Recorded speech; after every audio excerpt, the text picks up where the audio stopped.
Oke, Assalamualaikum warahmatullahi wabarakatuh. Jadi kali ini kita akan membahas tentang soal tugas minggu yang kemarin. Nah, ini untuk nomor 1 di sini perintahnya adalah tentukan daerah asal, daerah kawan, dan daerah hasil dari relasi berikut ini. Jadi daerah asal itu domain. Kemudian daerah kawan itu namanya kodomain, dan daerah hasil itu adalah range ya. Jadi yang harus kita cari di sini adalah yang pertama itu domainnya berapa, kemudian kodomainnya, kemudian range-nya, seperti itu. Nah, untuk domain sendiri atau daerah asal itu kalau misalkan dalam diagram panah seperti ini, domain itu adalah himpunan sebelah kiri dan kodomain itu adalah himpunan sebelah kanan, seperti itu. Jadi di sini domainnya kita isi himpunan sebelah kiri. Di sini himpunan sebelah kiri ada apa aja? Ada A, B, C, D, E. Jadi domainnya adalah A, B, C, D, E. Kemudian kodomain. Kodomainnya apa? Kodomain adalah himpunan sebelah kanan. Berarti di sini kodomainnya adalah 1, 2, 3, 4, 5. Jadi semuanya ya. Walaupun di sini nggak ada panahnya, tetap ditulis. Nah, kemudian kalau untuk range itu sendiri merupakan daerah hasil dari relasi. Jadi yang kita lihat adalah himpunan yang sebelah kanan. Ini. Kemudian yang kita lihat itu hanya anggota himpunan yang kena panah aja. Jadi di sini yang kena panah kan hanya 1, 2, 4, dan 5. 3-nya tidak. Berarti range-nya itu adalah 1, 2, 4, dan 5. Seperti itu. Jangan lupa, karena penulisan himpunan, jadi ada kurung kurawalnya, seperti itu.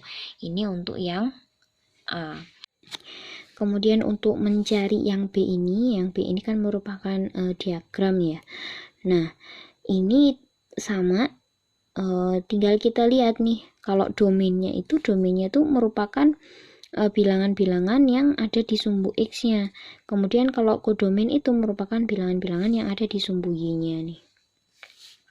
Nah, jadi tinggal kita lihat aja nih, bilangan-bilangan yang ada di sumbu X-nya itu bilangan berapa aja. Nah, ternyata di sini ada 2, 3, 4, 6, 7. Berarti domainnya itu adalah 2, 3, 4, 6, 7. Nah, kemudian kalau untuk kodomainnya sendiri itu berarti bilangan-bilangan yang ada di sumbu Y ini. Nah, ternyata bilangan-bilangan yang ada di sumbu Y ini ada 2, 4, 6, dan 7. Berarti kodomainnya adalah 2, 4, 6, dan 7. Nah, untuk range-nya sendiri itu sama seperti kodomain, yaitu bilangan-bilangan yang ada di sumbu Y yang ini, yang terkena garisnya. Maksudnya yang ini nih, yang berelasi dengan angka-angka yang ada di sumbu X. Nah, sama dengan kodomain, hasilnya ada 2, 4, 6, dan 7. Sehingga range-nya itu 2, 4, 6, dan 7. Kemudian kita lanjut ke nomor 2. Di sini perintahnya adalah gambarkan diagram panah jika diketahui yang pertama daerah asalnya adalah 1, 2, 3, 4, 5, 6, daerah kawannya 1, 2, 3, sampai 12, kemudian relasinya itu adalah setengah dari. Nah, jadi langkah pertama yang kita lakukan adalah membuat kedua himpunan ya. Di sini bisa lingkaran, bisa kotak seperti ini, terserah. Paling umum sih lingkaran ya. Cuman di sini agar lebih mudahnya saya bikin kotak saja. Kita bikin 2 seperti ini. Nah, yang sebelah kiri itu merupakan daerah asal atau himpunan A, dan sebelah kanan itu merupakan daerah kawan atau himpunan B, seperti itu. Nah, sekarang kita isikan nih, daerah asal ada berapa aja? Ada angka 1, 2, 3, 4, 5, 6. Kemudian di himpunan B itu ada 1 sampai 12. Kita isikan nih dari 1 sampai 12. 1, 2, 3, 4, 5, 6, 7, 8, 9, 10, 11, 12. Kita isikan sampai 12. Kemudian relasinya adalah setengah dari. Ingat, relasi itu dari daerah asal ke daerah kawan. Jadi bukan sebaliknya, bukan dari kanan ke kiri, tapi dari kiri ke kanan. Jadi kalau dari kiri ke kanan setengah dari, ya berarti merupakan istilahnya daerah di himpunan B, di himpunan A ini, itu setengah dari B, kita hubungkan. Jadi misalkan nih yang di pertama, kita hubungkan angka 1 di himpunan A nih. 1 itu setengah dari apa? 1 itu setengah dari 2. Kita hubungkan 2 yang di B sini. Nah, seperti itu. Kemudian ini ada 2. 2 itu setengah dari apa? 2 itu setengah dari 4. Kita hubungkan ke 4 yang ada di himpunan B. Kemudian 3. 3 setengah dari apa? 3 setengah dari 6. Kita hubungkan ke 6 yang ada di himpunan B. Dan begitu seterusnya. Jadi ini 4 ke 8, 5 ke 10, kemudian 6 ke 12. Seperti itu.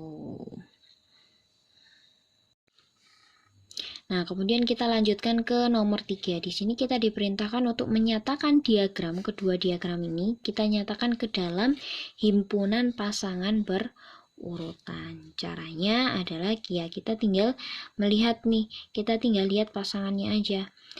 A pasangannya dengan apa? A pasangannya dengan G. Di sini kita tulis A, G. Jangan lupa kurungnya nih. Jangan lupa.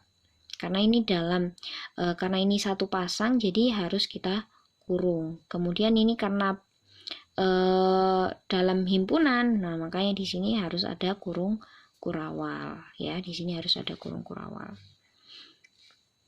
Kemudian kita lihat lagi B pasangan dengan apa? B pasangan dengan D. Kita tulis B pasangan dengan D. Kemudian C pasangan dengan apa? Ternyata di sini C pasangan dengan E. Kita tulis C pasangan dengan E. Kemudian C pasangan dengan F. Kita tulis di sini C, F. Seperti itu. Dan untuk yang B, caranya juga sama. Tinggal kita lihat pasangannya masing-masing. Jadi yang pertama 1 berpasangan dengan apa di himpunan D ini?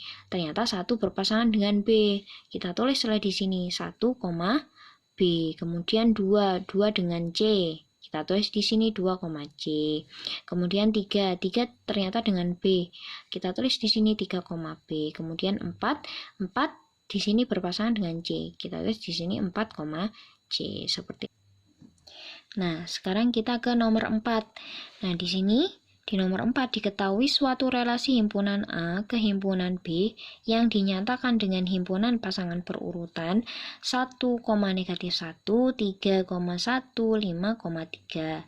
Nah, ini diketahuinya. Kemudian kita diperintahkan yang pertama yang A, di sini kita diperintahkan untuk menyebutkan anggota himpunan A dan B. Nah, jadi ini ciri-cirinya nih. Anggota himpunan A, ya, anggota himpunan A itu selalu angka yang sebelah kiri, ya. Selalu angka yang sebelah kiri. Anggota himpunan A itu selalu angka yang sebelah kiri. Jadi kita tinggal melihat angka yang sebelah kiri. Jadi kita tuliskan di sini himpunan A titik 2 kurung kurawal itu adalah, kita lihat nih angka sebelah kirinya apa aja. Ternyata ada 1, 3, dan 5. Nah, berarti anggota himpunan A-nya itu adalah 1, 3, dan 5. Kemudian anggota himpunan B-nya apa? Nah, anggota himpunan B itu merupakan angka yang ada di sebelah kanan. Merupakan angka yang ada di sebelah kanan. Jadi di sini ada negatif 1, ada 1, ada 3. Jadi B, anggota himpunan B-nya itu ada negatif 1, 1, dan 3, seperti itu. Kemudian kita untuk menjawab soal B, di sini sebutkan relasi yang mungkin. Relasi yang mungkin dari pasangan berurutan tersebut. Kira-kira relasinya apa? Dari ini 1 ke -1, kemudian 3 ke 1, kemudian 5 ke 3, kira-kira apa ya relasinya? Oh, ternyata setelah kita perhatikan di sini kan dari 1 ke -1 itu dikurangi 2. Kemudian dari 3 ke 1 itu juga dikurangi 2. Kemudian dari 5 ke 3 itu juga dikurangi 3. Jadi, relasi yang mungkin dari pasangan itu adalah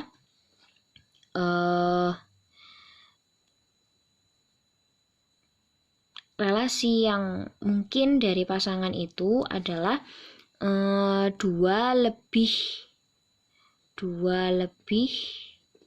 dari.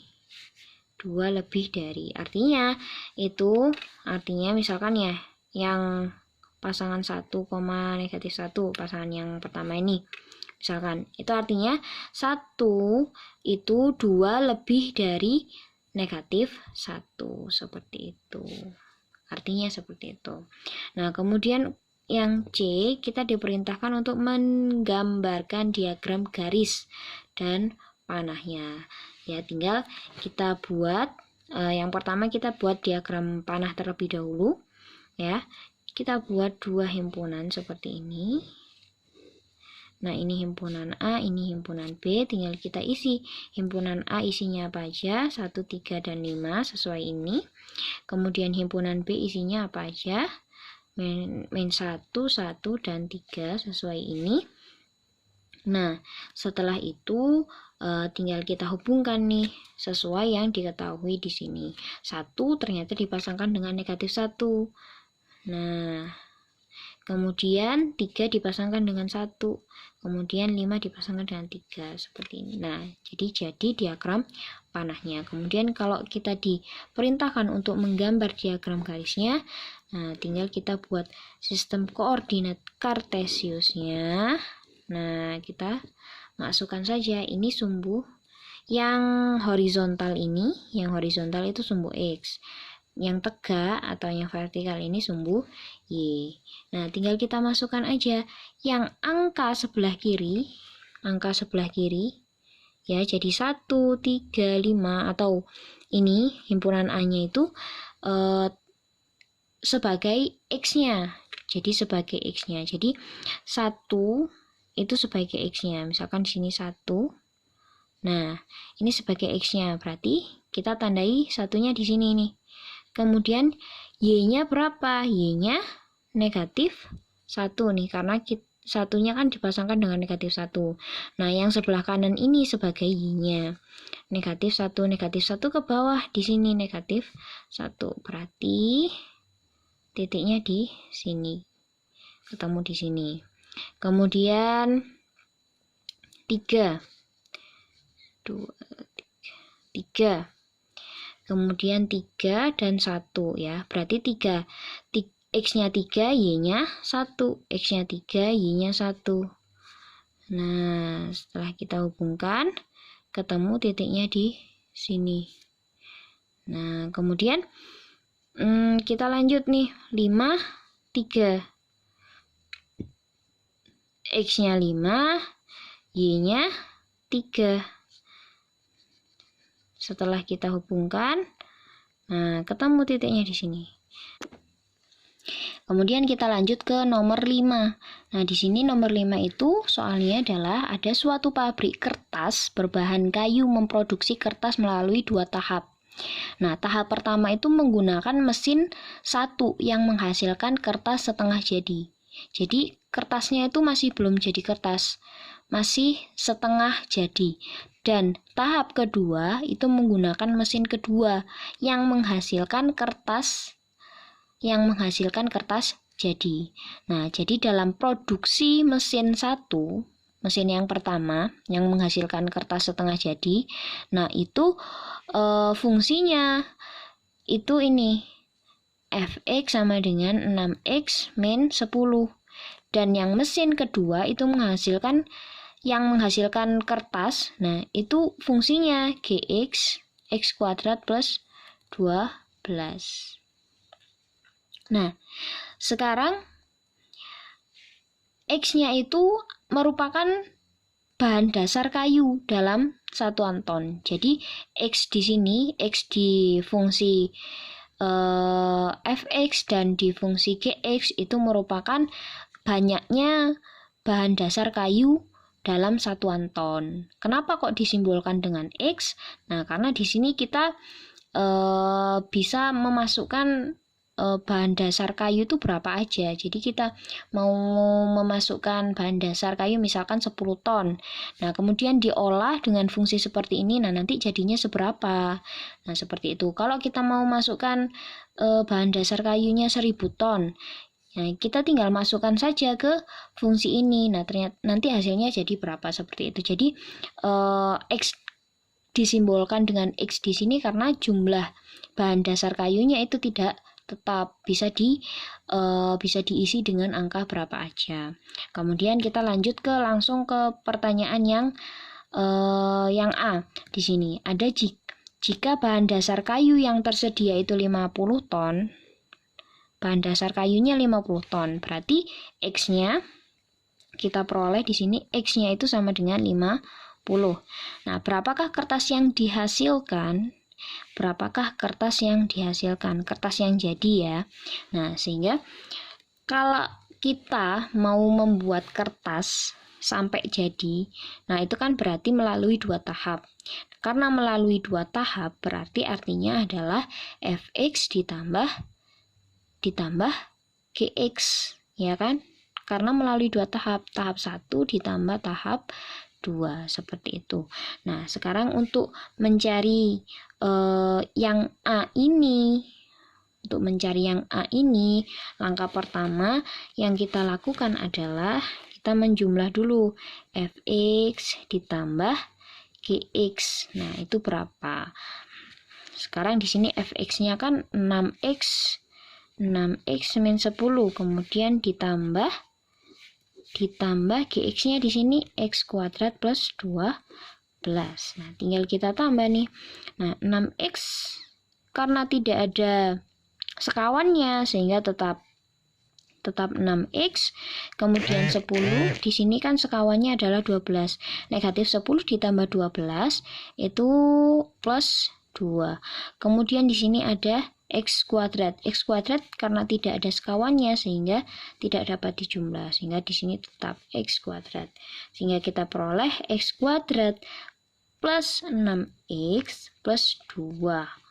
Nah, sekarang kita tinggal memasukkan nilai x yang sama dengan 50 ini ke dalam fungsi yang sudah kita jumlahkan ini.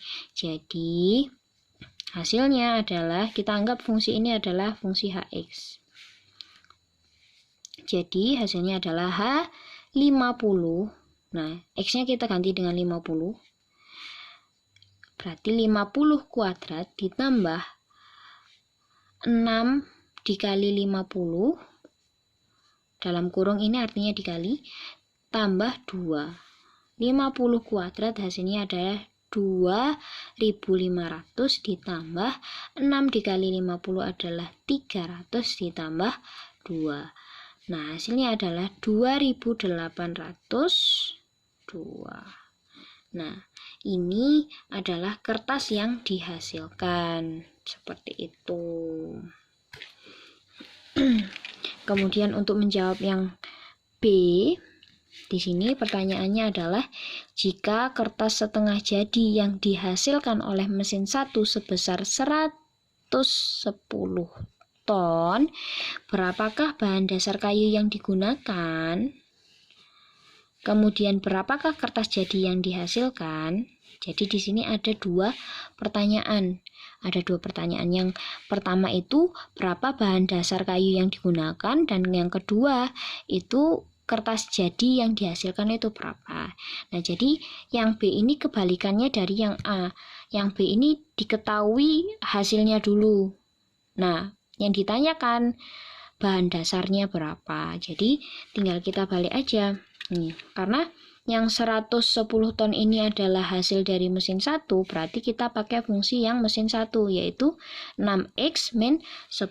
Jadi kita tuliskan di sini fx sama dengan 6x min 10 itu sama dengan 110. Ya, sama dengan 110. Dari mana 110? Dari sini ya. Yang dihasilkan oleh mesin 1 sebesar 110 ton. Jadi ini fungsi ini kan menggambarkan mesin 1 nih. Mesin 1. Nah, ini mesin 1 ini menghasilkan 110 ton. Nah, sekarang yang kita cari adalah bahan dasar kayunya. Bahan dasar kayunya itu disimbolkan dengan X. Jadi, di sini kita mencari nilai X-nya itu berapa. Nah, caranya ya sudah tinggal kita bolak-balik aja nih. Kan berarti di sini 6x min 10 sama dengan 110. Nah, berarti 10-nya ini kita pindah ke ruas kanan. Berarti kita ketemunya 6x sama dengan 110. Nah, ini karena kita pindah di sini kan karena yang semula negatif. Terus kita pindah jadinya positif. Nah, 6x sama dengan 120. 110 ditambah 10, 120. Kemudian ketemu X itu sama dengan 120 per 6. Sehingga ketemu X sama dengan 20. Nah, jadi ketemu bahan dasar kayu yang digunakan adalah 20 ton. Kemudian yang ditanyakan lagi adalah berapa kertas jadi yang dihasilkan. Berarti karena yang ditanya kertas jadi yang dihasilkan, jadi kita pakai fungsi yang sudah kita jumlah tadi. Ya, fungsi ini kita pakai. Terus kita masukkan X-nya sama dengan 20. Jadi H 20, X-nya diganti dengan 20. Ya, 20 kuadrat plus 6 dikali 20 ditambah 2. 20 kuadrat adalah 400 ditambah 6 dikali 20 adalah 120. Kemudian ditambah 2. Nah, ketemunya adalah 522.